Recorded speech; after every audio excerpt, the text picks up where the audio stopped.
오늘도 여러분의 개인과 신앙 위에 하나님의 놀라운 부흥의 역사가 일어나기를 주의 이름으로 축복합니다. 오늘 우리는 사도행전 2장 47절의 말씀으로 올 한 해 표어인 채워주소서, 두 번째 말씀의 표어인 믿는 자를 더하소서라는 말씀의 은혜를 나누기를 원합니다. 사도행전 2장은 오순절 성령 강림 사건으로 시작이 됩니다. 이 오순절 성령 강림 사건은 하나님께서 이 땅의 모든 만물을 만드신 그런 창조의 역사와도 버금가는 아주 큰 역사의 일입니다. 하나님의 영이 비로소 이 모든 인간에게 주어지는 놀라운 은혜의 장면이 이 사도행전 2장 서두에 기록되어 있습니다. 이렇게 성령을 받은 모든 제자들이 하나님의 사역을 감당하고, 특별히 수제자였던 베드로가 설교를 하자 3,000명의 영혼들이 회심을 하고 예수를 믿기 시작합니다. 그러면서 생겨난 공동체가 지금의 교회 공동체이고, 이 교회 공동체에 일어난 최종적인 결과의 말씀이 오늘 우리가 읽었던 사도행전 2장 47절의 말씀입니다. 하나님께서 교회를 세우시고 성도들이 하나님의 말씀대로 온전히 회복되었을 때 그 교회에 어떤 영향력과 어떤 말씀의 역사들이 일어나는가? 그것은 하나님께서 그 공동체 위에 믿는 자를 더하여 주시는 놀라운 은혜의 일들이 일어난다라는 사실입니다. 이런 일들이 일어나기 위해서 선행되어야 될 조건은 바로 앞구절인 46절에 있습니다. 그들은 날마다 마음을 같이하여 성전에 모이기를 힘썼고, 이게 첫 번째 일이고, 두 번째는 집에서 떡을 떼었다라고 말합니다. 성전은 말 그대로 이스라엘의 모든 신앙의 중심이었습니다. 그런데 그들은 이전에는 형식적인 신앙에 불과했었는데요, 이들은 예수 그리스도의 은혜로 말미암아 주의 구원과 주의 복음을 경험하자 날마다 마음을 같이하고, 주님의 복음의 마음을 같이하고 함께 모여 예배드리고 모여서 찬양하며 모여서 기도하는 일에 힘을 내었다라고 말합니다. 말 그대로 온전한 신앙의 회복이 일어난 겁니다. 두 번째는 그들의 집에서 떡을 떼는 일이 일어났습니다. 집에서 떡을 떼는 일은 단순히 먹는 것을 의미하는 것이 아니라 집에서 이 성도들이 함께 모여, 오늘날로 이야기하면 목장 모임으로 함께 모여 그들이 한 식탁에서 서로 먹고 마시며 서로의 신앙을 나누고 함께 기도해주고 함께 은혜를 나누는 이러한 놀라운 공동체의 회복이 일어났습니다. 그 결과가 오늘 우리가 보는 47절의 말씀입니다. 이처럼 하나님은 성도들이 준비되고, 그렇게 준비된 성도들이 모여있는 공동체가 회복되면 그것을 통해 하나님이 기름을 부으시고 놀라운 사역을 베풀어 주십니다. 그래서 하나님께서 오늘 우리에게 주신 이 말씀을 우리가 반송 제1교회라는 이름으로 함께 모여있는 우리 교회 공동체 위에 동일한 말씀인 줄 알고 이 말씀의 은혜를 사모하며 이 말씀을 통하여 우리 교회 공동체 안에도 하나님이 채워주시는 놀라운 은혜를 경험하기를 소망합니다. 2026년 우리 교회의 표어는 채워주소서입니다. 우리는 지난 시간 개인의 기도를 위하여 개인의 간구와 소망을 하나님께 안고 기도를 드렸습니다. 우리의 심령과 우리의 가정과 우리의 재정의 일들과 또한 사업과 직장과 자녀들의 모든 일들에 하나님께서 채워주심을 우리가 소망하며 올 한 해 동안 하나님의 은혜를 기대하며 우리가 함께 기도하기를 다짐했습니다. 그렇다면 이제 하나님께서 두 번째로 오늘 우리에게 어떤 일들을 채워주시는가? 그것은 바로 우리 교회 공동체 위에, 주님의 이름으로 모여있는 이 공동체 위에 하나님이 채워주시는 믿는 자를 더하여 주시는 은혜입니다. 이 전도는 하나님의 주권과 인간의 모든 책임이 모두 결합된 놀라운 신비의 조화로 이루어지는 일입니다. 인간이 혼자만 열심히 한다고 채워지는 것도 아니고 하나님께서만 하신다고 이 일이 채워지는 것이 아니라 하나님께서 이 모든 사역을 주관하시고 하나님의 사람들이 기꺼이 주의 일들을 감당하고 하나님께서 놀라운 주권적인 일들로 이 모든 일에 함께 하실 때 비로소 나타나는 결과가 이 모든 교회 공동체에 하나님이 채워주시는, 믿는 자를 더하여 주시는 놀라운 은혜의 일들인 것입니다. 그래서 오늘 우리는 이 일을 사모함으로 이 교회 공동체 안에 우리가 이 어려운 말로 권속이라고 말하지 않습니까? 권속. 함께 밥을 먹는 식구인 권속이 되는 것. 단순히 그냥 한 신자가 늘어나는 것이 아니라 나의 가족이 늘어나고 나의 동지가 늘어나고 나와 함께하는 천국 백성이 늘어나는 이 놀라운 구원의 사역에 우리가 함께 동참하는 은혜가 있기를 소망합니다. 우리 교회의 미션은 그리스도의 제자가 되는 제자화, 그리고 주님의 복음을 전하는 복음화, 이 두 가지의 사명을 가지고 있습니다. 이 일에 대하여서 로버트 콜먼 목사님은 주님의 전도 계획이라는 책에서 이렇게 말합니다. 예수님의 관심은 단순히 군중을 모으는 것이 아니었다. 예수님은 사람을 키워 또 다른 사람을 낳을 수 있는 제자를 만드는 데 집중했다라고 말합니다. 제자를 만드는 것, 그것은 단순히 어떤 목회자의 목회 사역이 아닙니다. 우리 모두가 함께 꿈꾸고 우리 모두가 함께 힘을 내고 우리가 모두가 함께 애써야만 하는 가장 중요한 일이 제자를 삼고 제자를 만드는 일입니다. 건강한 나무는 반드시 건강한 열매를 맺게 되어 있습니다. 과수원에서 나무를 키우는 이유는 이 나무가 때에 반드시 열매를 맺을 것을 믿기 때문이고, 또 그렇게 믿었던 나무에게서 열매를 거둘 때 농부는 큰 기쁨을 누리게 됩니다. 마찬가지로 주님이 오늘 우리에게 원하시는 것은 바로 이러한 영적인 재생산입니다. 우리는 하나님 앞에 한 그루의 나무로 부름을 받았습니다. 우리가 각자의 나무로 부름받아 우리가 오늘 해야 할 일은 하나님이 원하시는 열매를 맺어 드리는 일입니다. 그리고 이 열매를 맺어 드리고 그 열매 속에 있는 씨앗이 또 이 땅 가운데 심겨져 또 다른 나무를 우리가 만들어내고 그 일을 키워내는 것, 이것이 바로 오늘 우리가 해야 할 제자를 키워내는 재생산의 일입니다.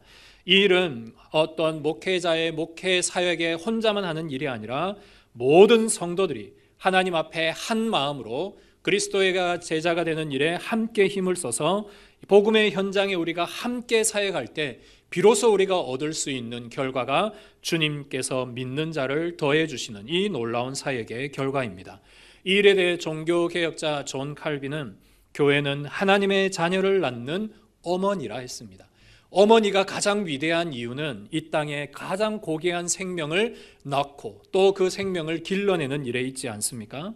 마찬가지로 교회 공동체는 생명을 잉태하고 생명을 낳고 기르는 어머니와 같다. 그래서 교회 안에는 반드시 새 생명이 있어야 되고 새 생명을 길러낼 수 있는 그런 어머니의 품과 같아야 한다라고 칼빈은 이야기합니다. 우리는 반드시 하나님 앞에 원하는 열매를 맺을 수 있는 그런 나무 한 그루가 되어야 되고, 우리가 가진 씨앗을 통해 또 다른 나무를 키워낼 수 있는 그런 우리 반송제일교회 공동체가 되어야 합니다. 그래서 여러분, 이제부터 여러분의 생각을 하나 바꾸시기를 원하는 것이 하나 있는데요, 우리가 주일날 이렇게 와서 예배를 드리고 은혜를 받는 것 대단히 좋은 일이고 중요한 일입니다. 그런데 이 은혜를 소비하는 일에만 여러분이 이 은혜를 사용하지 마시고, 받았던 은혜를 나는 어떻게 쓸까? 이 받은 은혜를 내 것으로만 쓰는 것이 아니라 이 은혜가 필요한 자에게 내가 어떻게 나눠줄까를 여러분 한 주간 고민하시고 그 일에 기도하시고 그 일에 여러분의 행동이 하나 둘씩 바뀌어 나가는 그런 은혜가 있기를 소망합니다. 그래서 이제 올 한 해 가운데 우리가 기도해야 될 것은 우리 이 교회 공동체 가운데 있는 빈자리를 하나님이 어떻게 채워주실까에 대한 기대와 소망, 또한 그 일에 대해 기도하고 우리가 할 수 있는 작은 실천들을 하나하나 해 나가는 일입니다. 그런데 우리가 전도라고 하면, 하나님의 복음을 전하는 일이라고 하면 우선적으로 가지는 마음이 부담감입니다.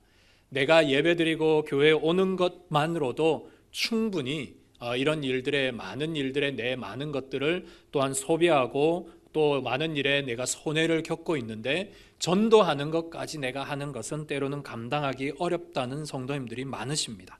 그렇다면 우리가 가진 어떤 의무적인 일보다 과연 하나님께서 왜 이런 일들을 사모하시고 이런 일들을 통해 하나님은 어떤 역사를 이루는지를 여러분들이 한번 이 말씀을 들으며 곰곰이 생각해 보시기를 원합니다. 우리가 전도하기 전에 하나님은 과연 무슨 일을 하는가? 우리가 하나님의 복음을 전하기 전에 하나님은 과연 우리의 인생을 통해 어떤 일들을 베푸시고 이 세상을 운영해 나가시는가? 크게 네 가지의 일들이 있습니다. 첫 번째, 하나님은 여러분의 만남을 통해 대단한 복음의 역사를 이루어 가십니다. 한 권사님이 급하게 택시를 타고 어떤 목적지로 가고 계셨습니다. 이 권사님은 전도 훈련을 아주 잘 받은 권사님입니다. 그래서 할 수 있는 대로 짧은 순간이지만, 길게가 아니고 짧은 순간이지만 만나는 모든 사람에게 복음을 전하려고 애를 썼던 권사님입니다. 마찬가지로 택시 기사분에게 이렇게 말했습니다. 기사 선생님, 오늘 정말 수고 많으십니다. 제가 예수를 믿고 있는 교인인데 선생님도 예수님 믿고 천국 가시고 그렇게 예수 믿고 복 받으시기를 원합니다. 우리가 잘 아는 그냥 복음의 한마디의 메시지입니다. 그런데 놀라운 일이 일어났는데요, 이 말을 들었던 기사 선생님이 그 자리에서 차를 세워두고 우시는 겁니다. 아니다 다를까 이분이 이런 말을 하십니다. 손님, 제가 오늘 하루 운행하고 오늘 저녁에 제가 제 삶을 마무리하려고 했습니다. 지금 제 가정이 파탄이 났고 파산되었고 이제 제가 가진 것은 아무것도 없습니다. 그리고 오늘 제가 이렇게 하루 운행하고 이렇게 제 삶을 마무리하려면서 한 가지 내가 끈을 잡고 기도한 것이 있는데, 과연 신이 있다면 나에게 좀 이 일을 좀 말려바라고, 내가 이렇게 죽을까 같은 힘든 일이 있는데 좀 나를 말려달라고 그렇게 아침에 기도하고 나왔다라고 그렇게 얘기를 합니다. 그러면서 이 권사님이 전해주었던 예수 믿으세요, 예수 믿고 은혜 받으시고 주님의 사랑을 느끼시고 구원 받으시라는 이 말이 이 선생님에게 그냥 와닿은 것입니다. 그리고 이 말을 듣고 기사 선생님이 그 자리에서 권사님이 말씀하시는 기도에 영접 기도를 받고 그렇게 하나님의 은혜의 자리에 동참했다는 놀라운 일이 있습니다. 여러분, 권사님은 그냥 한마디의 복음의 말씀을 전한 것 외에는 없습니다. 그리고 늘 습관적으로 했던 예수 믿으세요라는 말 한마디밖에 없었습니다. 하지만 이 기사 선생님에게는 바로 생명줄과 같았던 말씀이었던 겁니다. 이 선생님에게 만약 이 권사님이 오지 않았더라면 그분의 뒷이야기가 어떻게 될지 모릅니다. 하지만 하나님께서 이 권사님과 이 기사 선생님의 만남을 통하여서 놀라운 생명 구원의 역사를 그 자리에 베풀어 두신 것입니다.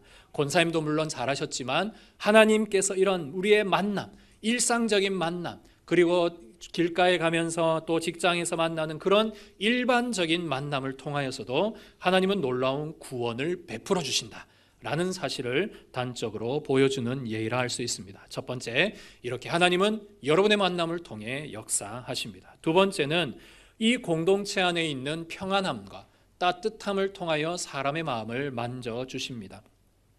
새가족분들이 교회에 처음 나오십니다. 또 어떤 새신자분들은 평생 처음으로 교회에 오시는 분들도 있습니다. 그런데 그냥 예배 자리에 앉자마자 뭔가 모르는 뭉클함 때문에 눈물 흘리는 분들이 많으십니다. 설교 말씀이 그냥 기쁨의 찬양의 말씀이었는데도 불구하고 마음에 큰 은혜가 있고 감동이 있고, 옆에 있는 성도님들의 찬양 소리가 감동이 되고 기도 소리가 감동이 되어 그냥 자기도 모르게 눈물이 흐르는, 그리고 그 기도를 통하여 하나님께서 내가 너를 잘 안다라는 그런 음성을 듣는 그런 많은 새가족분들의 간증을 듣곤 합니다.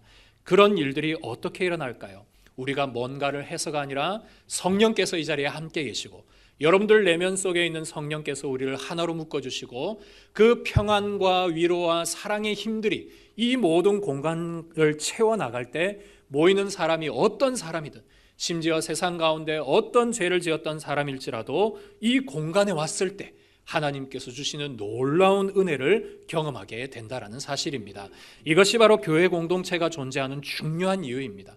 이 공동체에 왔을 때에만 누릴 수 있는 하나님의 큰 평안과 따스함이 있기 때문입니다. 이것은 우리가 하는 일이 아니고 성령께서, 하나님의 영이 우리와 함께 하심으로 이곳에서 역사하시는 중요한 전도의 사역입니다. 세 번째로는 성도의 섬김을 통해 역사하십니다. 우리 주변에는 때로는 교회 다니는 것을 대단히 비난하는 가까운 가족이나 또 이웃이나 친구가 분명히 한 분 이상은 있으실 거라 생각이 듭니다. 한 아내의 남편이셨던 분이 교회를 맹렬히 비난했습니다. 당신 교회 가지 말라. 당신 믿는 하나님이 어디 있느냐. 이렇게 맹비난하던 남편이 있었는데 그만 어머니가 돌아가시고 말았습니다. 그렇게 장례식을 치르는데 친척이 거의 없었던 이 장례식장은 대단히 썰렁하고 손님도 없었습니다. 그런데 이때는 지금처럼 상조에도 없었던 시기라 도와주는 분들이 없으면, 친족이 없으면 장례식을 치러낼 수 없었던 때였습니다. 그런데 이 아내 되었던 분의 목장 식구들이 삼삼오오 모여서 이 어려운 모든 장례식을 3일 내내 감당해 줍니다. 밥도 나르고 밥도 짓고 손님도 맞이하고 심지어는 밤새도록 빈소를 같이 지켜주기도 했습니다. 장례식이 끝나고 이 남편이 갑자기 쏟아지는 눈물을 주체하지 못하고 그 목원들의 손을 잡고 이렇게 말합니다. 저는 지금까지 하나님을 욕하며 살았습니다.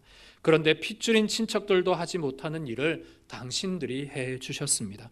나는 이제 여러분이 믿는 하나님이라면 저도 한번 믿어보겠습니다 라고 하고는 그 다음 주부터 아내의 손을 붙잡고 교회에 출석했다라는 이야기가 있습니다. 우리가 할 수 있는 작은 섬김, 우리가 할 수 있는 작은 노력을 통해 하나님은 위대한 생명 구원의 역사를 베풀어 주십니다. 그래서 여러분, 할 수 있는 대로, 혹 때로는 이런 일들이 귀찮을 수도 있고 성가실 수도 있고 또 피곤할 수도 있지만 하나님께서 우리에게 주신 놀라운 복음 전도의 기회라 생각하시고 여러분들의 이 섬김을 통하여 하나님이 역사하신다는 사실을 기억하고 하나님 앞에 복음 가운데 쓰이는 은혜가 있기를 소망합니다. 네 번째로, 하나님은 인간의 고난을 통하여서도 역사하십니다. 이런 일들은 신자에게도 있지만 오히려 믿지 않는 불신자에게도 많이 일어납니다. 정말 잘 나가던, 세상에서 남부럽지 않게 사업하던 한 사업가가 부도를 맞고 이 일 때문에 극심한 고통을 겪다 결국 암 선고까지 받았습니다. 주변에 있는 모든 사람들이 다 떠나고 모든 파트너들이 다 없어진 그 순간 이 친구의 절친 한 명만이 유일하게 이 친구의 손을 잡아주었습니다. 그렇게 암 선고를 맞고 병원에서 치료를 받는 과정에 있을 때 그 병원에 찾아가서 그의 손을 꼭 붙잡고 그냥 이렇게 기도해 주었습니다. 친구야, 내가 너를 위해 계속 기도하고 있어. 아무도 너를 인정하지 않고 또 모두가 너를 포기하지만 하나님은 결코 너를 포기하지 않아 라고 그렇게 기도해 주었습니다. 이 말이 지금까지 쌓였던 모든 것들이 한순간에 무너지는 계기가 되었습니다. 이 놀라운 친구의 손을 잡고 기도를 해준 이 일 때문에 이 친구가 하나 둘씩 회복되기 시작하고 결국은 이 암에서 회복되었고요. 그리고는 이 친구가 다니는 교회의 일꾼이 되어서 지금 신실하게 예수를 믿는 그리스도인이 되었습니다. 여러분, 이처럼 우리가 하나님 앞에서 할 수 있는 작은 기도, 우리가 할 수 있는 작은 섬김, 우리가 할 수 있는 작은 만남을 통해 하나님은 위대한 역사를 오늘도 베풀고 계십니다. 그래서 여러분, 오늘도 여러분이 새벽마다 기도할 때 하나님, 내가 오늘 만나는 많은 사람들에게 그리고 가까운 사람들에게 이 만남을 통해 복음의 통로가 되게 해주십시오. 하나님, 우리가 모여있는 이 교회 공동체가 새로 오는 새 신자에게 정말 평안과 위로의 공간이 되게 해주십시오. 하나님, 내가 섬기는 이 작은 섬김을 통해 한 영혼이 돌아오는 은혜를 주십시오. 때로는 하나님, 사람의 어려운 이 고난을 통해서라도 하나님 돌아올 수 있는 놀라운 은혜를 베풀어 주십시오 라고 기도할 때 하나님은 오늘도 여러분을 통해 역사하실 줄 믿습니다. 이제 그렇다면 이제 보다 조금 더 적극적으로, 이제 우리가 하나님께서 이 공간을 채워주실 그 은혜를 위해 우리가 해야 할 조금 더 적극적인 일이 있다면 첫 번째로는 기도하는 일입니다. 기도는 정말로 중요합니다. 여러분, 할 수 없어 기도만 한다고 할 수 있지만 기도보다 더 중요한 일은 없습니다. 여러분, 왜냐하면 영혼의 마음을 여는 일에는 기도 외에는 없기 때문입니다. 아무리 언변이 뛰어나도요, 아무리 복음을 논리적으로 잘 설명해도 사람의 마음의 문을 우리 인간은 열 수가 없습니다. 하지만 인간의 마음의 문을 여는 분은 오직 하나님 한 분밖에 없으십니다. 그리고 그 하나님 앞에 우리가 기도할 때 하나님은 나의 오이코스들의 마음을 열어주십니다.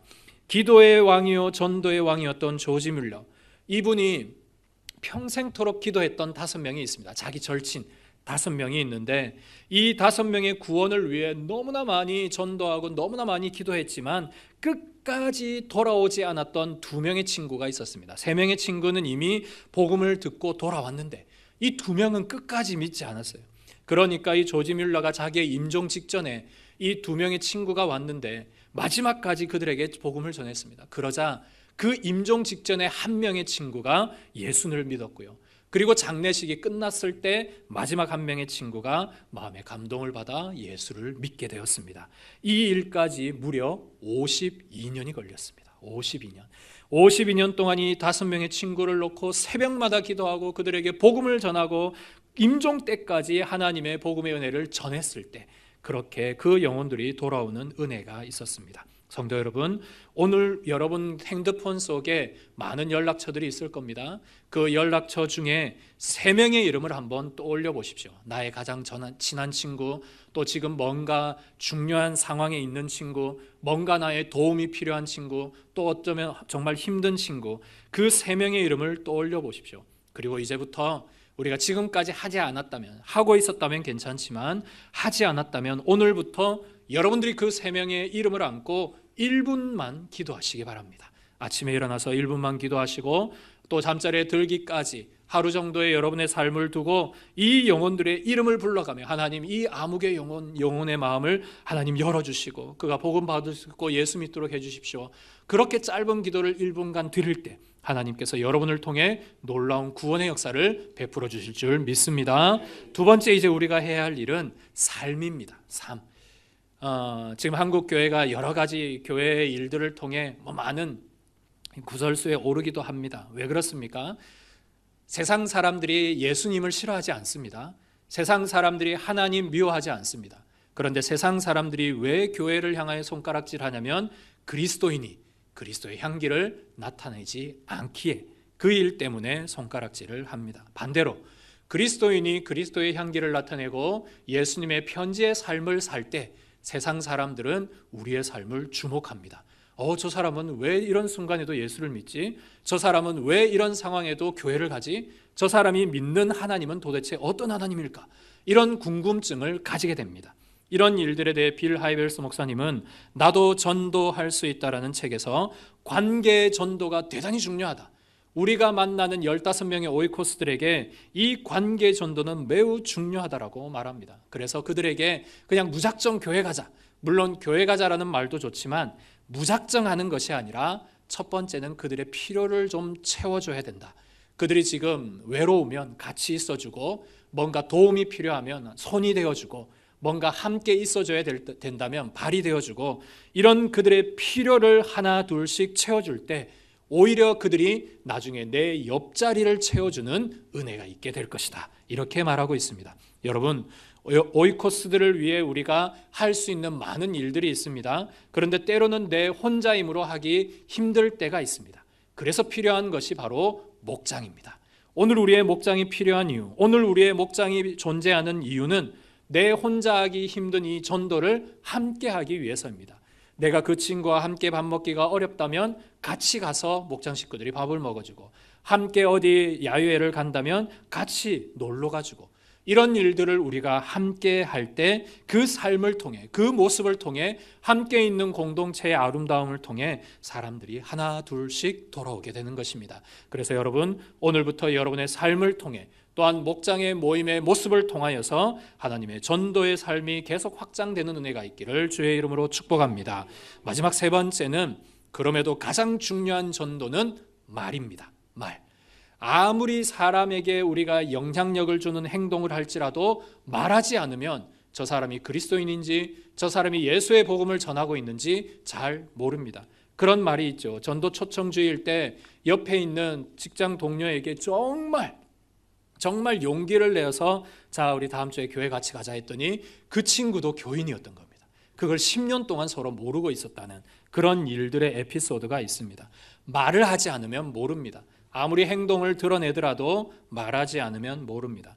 이 일에 대하여서 성경에는 아주 좋은 예를 보여줍니다. 요한복음 1장에 보면 빌립이라는 예수를 먼저 믿었던 그런 신자가 있었습니다. 빌립이 자기의 가장 친한 나다나엘에게 이 복음을 전하는데 여러 가지의 말을 하지 않습니다. 나다나엘은 막 질문이 많습니다. 예수님은 어떤 사람, 하나님의 복음을 온전히 전하고 있는가, 많은 질문이 많습니다. 그 일에 대해 한마디로 얘기합니다. 한마디로.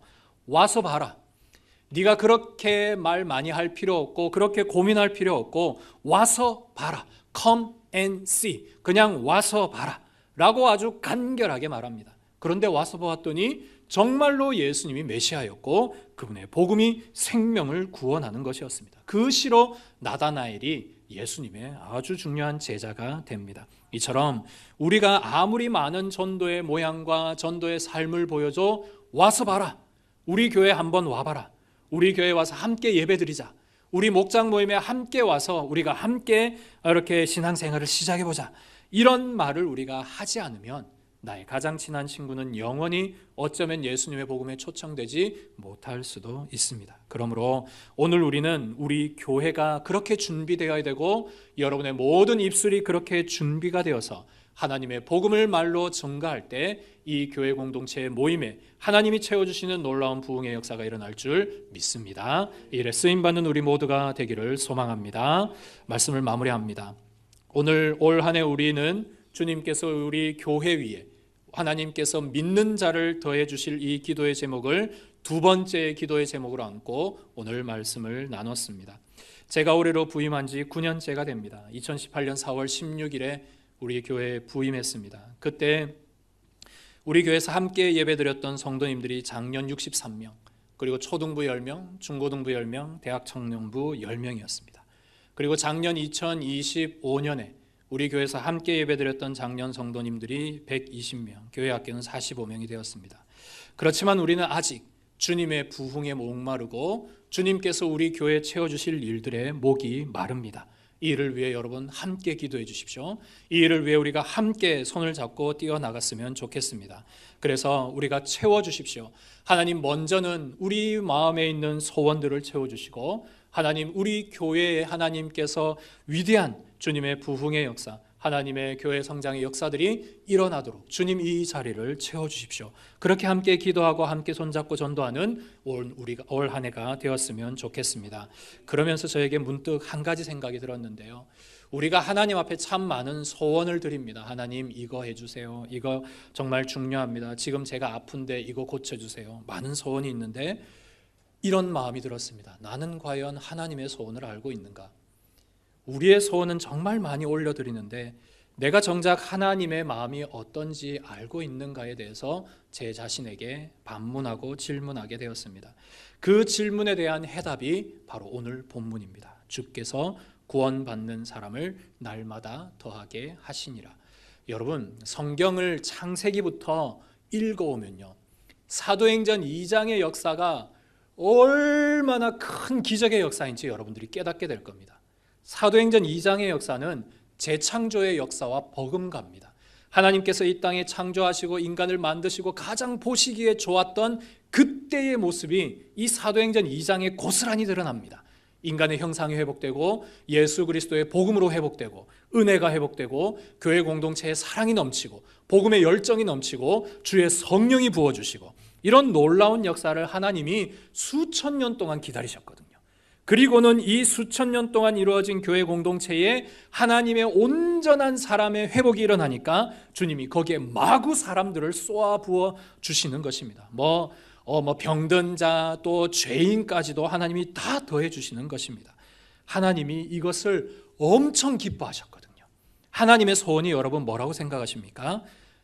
주님의 구원받는 자가 주님의 백성으로 돌아오는 일, 이걸 하나님이 가장 기뻐하십니다. 마치 집 나간 탕자가 돌아오는 그날을 사모하는 그 아버지처럼요, 이 탕자 한 명이 이 교회 공동체에 오는 것을 하나님이 가장 기뻐하십니다. 그리고 그 영혼이 돌아올 때 천국에서는 엄청난 잔치가 벌어집니다. 그러니까 하나님의 소원이 무엇일까요? 구원받는 자가 더해지는 겁니다. 이건 우리의 소망이기도 하고 하나님의 소원이기도 합니다. 그래서 여러분, 오늘 이것이 우리의 기도의 제목일 뿐 아니라 우리의 소망이며 또한 하나님의 소망임을 믿고 여러분들의 모든 삶의 현장에서 잃어버린 영혼들을 위해 달려나가는 은혜가 있기를 소망합니다. 그래서 올 한 해 정말로 우리의 빈자리에 나의 사랑하는 가족, 나의 사랑하는 배우자, 나의 사랑하는 오이코스들이 내 옆자리에 앉아서 하나님을 찬양하는 소리를 여러분들이 함께 들을 수 있는 은혜의 한 해가 되기를 소망합니다. 그래서 이 공간이 정말로 하나님이 사모하시는 공간, 하나님이 사랑하시는 교회, 하나님께서 날마다 구원받는 사람을 채워넣는 그런 위대한 교회가 되시기를 주의 이름으로 축복합니다. 우리가 이 시간 함께 말씀을 기억하며 기도하기를 원합니다. 하나님, 정말로 나만 즐거운 교회, 우리만 즐거운 교회가 아니라 하나님 생명을 흘려낼 수 있는 교회가 되게 하여 주옵소서. 나의 사랑하는 오이코스들의 마음을 주님 열어주시고 그들에게 복음의 삶을 통해, 복음의 메시지를 통해 그들에게 용기를 주셔서 하나님 우리의 영혼들이 돌아올 수 있는 은혜를 주시고 올 한 해 빈자리가 채워지는 역사, 부흥의 역사들이 일어나게 하여 주시옵소서. 함께 기도하겠습니다.